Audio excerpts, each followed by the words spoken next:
Mayannur VLP സ്കൂളിൽ പഠനോപകരണ വിതരണവും നന്മമരം foundation certificate വിതരണവും നടന്നു. കൊണ്ടാഴി ഗ്രാമപഞ്ചായത്ത് പ്രസിഡന്റ് ശശിധരൻ മാസ്റ്റർ ചടങ്ങ് ഉദ്ഘാടനം ചെയ്തു. PTA പ്രസിഡന്റ് ശ്രീജേഷ് അധ്യക്ഷത വഹിച്ചു. പൂർവ്വ വിദ്യാർത്ഥിയും പഴയന്നൂർ ബ്ലോക്ക് പഞ്ചായത്ത് മെമ്പറുമായ PM അനീഷ് കുട്ടികൾക്ക് ഉപകാരപ്രദമായ പഠനോപകരണങ്ങളും സ്പെഷ്യൽ ടാലന്റായ കുട്ടിക്കുള്ള സഹായ ഉപകരണങ്ങളും നൽകി. നന്മമരം ഫൗണ്ടേഷൻ കുട്ടികൾക്കായി സംഘടിപ്പിച്ച ചിത്രരചനയിൽ വിജയികൾക്കുള്ള ഉപഹാരം വാർഡ് മെമ്പർ മനോജ് നൽകി.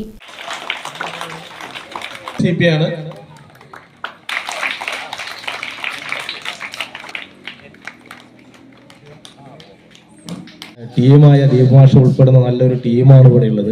അധ്യാപകരും അതുപോലെ അതിനൊത്ത PTA ഭാരവാഹികളും.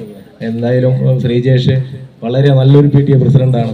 എല്ലാ കാര്യങ്ങളും വളരെ നല്ല രീതിയിലാണ് ഇവിടെ നടത്തുന്നത്. വളരെ സന്തോഷമുണ്ട്. എന്തായാലും ഇന്നത്തെ ഈ പരിപാടിക്ക് എല്ലാവിധ ആശംസകളും അറിയിച്ചുകൊണ്ട് 1-ാം വാർഡ് മെമ്പർ മനോജ്, 14-ാം വാർഡ് മെമ്പർ രാജേഷ്, പ്രധാനാധ്യാപകൻ Deepu Mathew, MPTA president VG Gireesh, staff secretary U Reshmi തുടങ്ങിയവർ സംസാരിച്ചു. Right vision news, Kondazhy.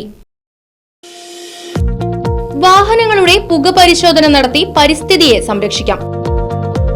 വേഗത്തിലും വ്യക്തതയുമാർന്ന ഗവൺമെന്റ് അംഗീകൃത വാഹന പുക പരിശോധനാ കേന്ദ്രം ഞായറാഴ്ചയുൾപ്പെടെ എല്ലാ ദിവസങ്ങളിലും രാവിലെ 8 മുതൽ പ്രവർത്തിക്കുന്നു. Moonstar pollution testing centre, Killimangalam, Oothuvadi. Phone 8129005144.